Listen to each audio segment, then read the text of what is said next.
Apa yang dibahas Om Deddy di situ adalah dia membahas tentang para milenial di era milenial yang bermain saham.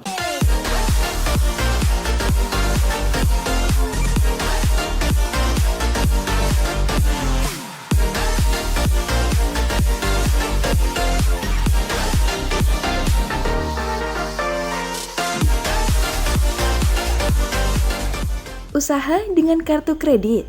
Join Credit Card Revolution.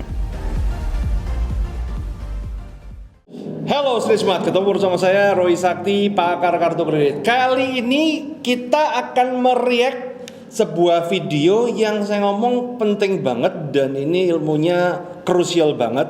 Jadi video ini saya ambil dari cuplikan wawancaranya Om Deddy Corbuzier bersama Komisaris BEI Bursa Efek Indonesia, Pak Pandu Patria ya.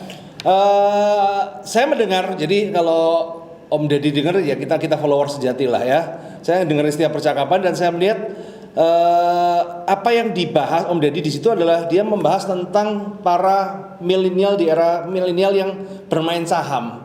Dan ada satu bagian-bagian yang memang penting dan ini juga sedang kita suarakan dan semoga dengan adanya video ini bisa membuat orang-orang itu lebih aware terutama dengan menggunakan utang untuk investasi saham.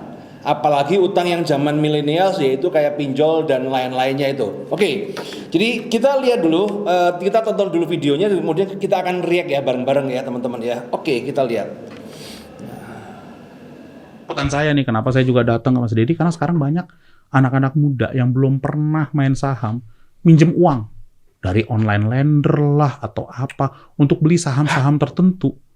Ketakutan saya nanti kalau misalnya turun sahamnya, apa yang terjadi dengan mereka? Mereka tiba-tiba punya utang yang besar. Dan itu kan adalah, in a way kita nggak ada peraturan. Sekarang sedang terjadi. Nah, ini memang banyak terjadi nih. Para milenials ya, dia pinjol, kemudian dia main saham ya. Ini yang paling berbahaya. Kenapa? Karena masalah utang tidak pernah diajarin di sekolah. Orang tua kita juga nggak pernah ngajarin bagaimana memanajemen dengan utang dengan baik dan benar. Dan pemerintah juga tidak ada namanya surat izin mengutang. Karena mengutang itu sama seperti kayak naik mobil. Ketika orang mengendarai mobil, dia harus ngurus SIM, surat izin mengemudi. Ketika dia sudah mendapatkan sebuah SIM, maka dia layak untuk mengemudi. Tapi ketika sudah berutang dengan institusi yang sebenarnya lebih bahayanya sama gitu ya. Kenapa tidak ada surat izin itu? Apalagi dengan adanya pinjol ini yang mempermudah orang berutang. Istilahnya apa? Tinggal modal KTP doang, naruh doang, dapat duit gampang, tapi itu berbunga rentenir yang besar-besar sekali. Jadi buat teman-teman hati-hati kalau ada yang ngutang untuk saham apa segala masih nggak ngerti apa-apa. Saya pun walaupun sebagai pengajar utang, tapi saya ngeri kalau modelnya kayak begitu. Itu namanya membabi buta bunuh diri itu. Kita lanjutkan. Dan ini adalah moral obligation dari sisi kita. Padahal di otak mereka itu untuk tujuan baik kan? Ya biar bisa untung, biar bisa saya bisa nafkahin keluarga saya. Ya kan banyak juga pasangan muda. Wah ini sahamnya naik terus. Kita mulai kita belajar, pinjam. Mungkin pendapatan saya 10 juta rupiah per bulan, saya mau minjem 100 juta. Saya bisa untung 20%, saya bisa dapat gaji 2 bulan. Nah ini juga menarik kan. Memang ketika orang minjem itu nggak ada yang niatnya jelek. Ya semua niatnya baik lah. Supaya bisa mengangkat martabat keluarga. Kemudian supaya bisa menjadi orang yang sukses, dipandang sukses sama keluarga. Kan melihat, nah problemnya kan ngitung nggak sesimpel itu bro. Apalagi ketika orang tidak pernah megang duit 100 juta, tiba-tiba pegang duit 100 juta. Maka ada istilah kayak begini loh, kredit sebelum cair, itu rencananya akan begitu indah. Tapi kenyataannya setelah cair, apakah sesuai rencana? Amburadul semua. Karena apa? Ketika sudah berutang, tidak cuman masalah teknis, tapi lebih dipengaruhi banyak oleh faktor psikologis. Dan itu yang kadang-kadang orang tidak sadar di situ. Nah, kita lanjutkan. Pasti ada mindset itu dan sedang terjadi. Makanya saya coba datang ke sini juga salah satunya untuk komunikasikan, hati-hati, pelajari apa yang ada, jangan hanya dengerin temen. Itu penting karena buat ini teman-teman ya, ini satu saran yang menarik buat dari Pak Pandu juga. Pelajarin, hati-hati ya kan. Jangan asal ke teman-teman. Nah, masalahnya orang itu begini ya. problemnya adalah orang tahu api panas itu dari mana? Katanya nonton YouTube apa dirasakan sendiri. Apalagi ketika pas ada kecil apa segala, pasti oh iya api panas enggak, tapi ada satu titik di mana Anda curiga dan Anda pegang itu api. Nah, tapi ketika api itu Anda pegang, ceder, pelajarannya selesai. Ya udah deh, nggak usah dipegang lagi deh. Memang api itu panas karena api kelihatan dan kemudian bisa dirasakan. Saat itu juga belajar. Nah, tapi masalah utang ini akan terjadi masalah adalah apa? Anda tahu nggak rugi itu di dalam kepala Anda kayak apa sih? Kan abstrak, apalagi bagi orang-orang yang belum pernah mengalami rugi. Kalau saya ngomong rugi itu abstrak. Kalau saya ngomong handphone kelihatan ini handphone. Ya, ini handphone anti maling. Kenapa? Ada maling lempar aja, jeder gitu kan. Nah, ini buku kelihatan. Tapi kalau saya ngomong rugi, di kepala Anda itu abstrak gitu loh. Rugi itu akan baru bisa Anda rasakan di saat uangnya habis, tagihannya masih jalan. Di saat Anda mulai diteror di kontak saudara terdekat Anda, teman-teman Anda, dari situlah Anda baru mulai merasakan rugi. Dan kalau Anda ngawur, maka yang terjadi nanti Anda akan trauma dan nanti malah yang saya takutkan adalah masih muda, nggak kuat terima teror debt collector, nggak kuat namanya dipermaluin. Akhirnya jalan pintas, bunuh diri, gantung diri, minum baygon, nyemplung sapi tank mungkin. Dan sayang sekali padahal you are still young gitu kan. Karena saya juga nggak ingin nanti anak-anak muda sekarang nih tiba-tiba terbelenggu hal-hal yang sebenarnya nggak perlu dia bisa lewati, nggak perlu lakukan gitu loh. Ini ketakutan dari saya sekarang. Tapi ya itu memang udah, itu tuh ya bro, itu dari zaman dulu.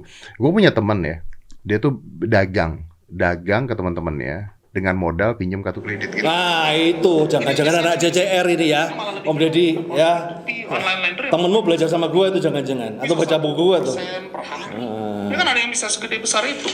Nah jadi buat teman-teman juga ya, menggunakan utang untuk modal bisnis itu ya secara teori gampang, tapi kenyataannya enggak. Makanya saya di sini adalah dengan konten YouTube ini, dengan lewat seminar ngajarin lu kalau pakai utang caranya kayak gini loh yang benar.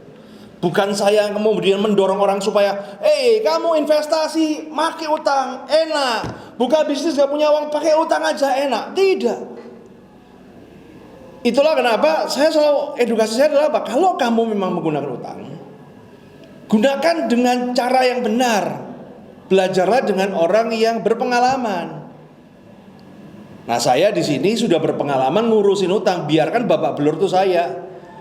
Minimal Anda itu udah ya tinggal kerikilnya aja lah.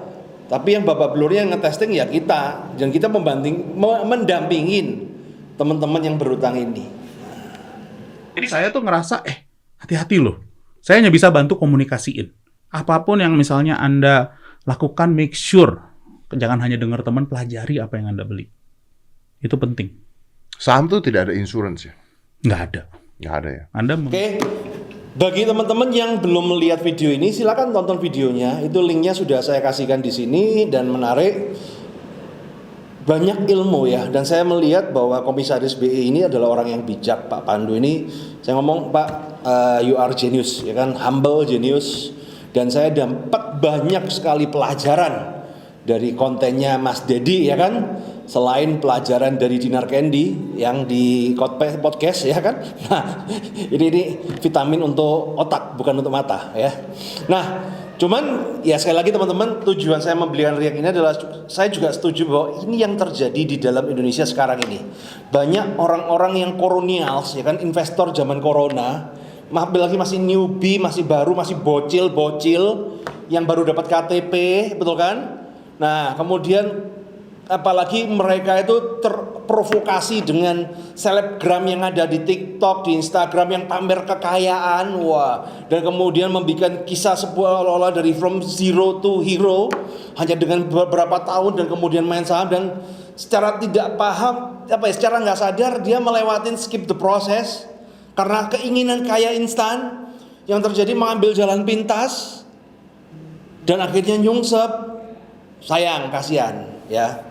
Jadi saya di sini sebagai seorang pakar kartu kredit menghimbau buat teman-teman juga hati-hati ya. Sebisa mungkin kalau Anda main saham pakai uang dingin aja deh, jangan pakai kartu kredit deh. Tapi kalaupun Anda mau pakai kartu kredit, you must make sure itu kan belajarnya benar, cara ngaturnya juga benar dan tahu SOP-nya. Tapi kalau kamu cuma ngasal, beli sahamnya sudah ngasal, pakai kartu kredit juga ngasal. Welcome to hell. Ntar kalau sampai kamu bunuh diri, di malaikat sana tanya, kamu mati kenapa? Kena pinjol. Goblok. Udah itu aja. Jangan sampai kayak gitu ya.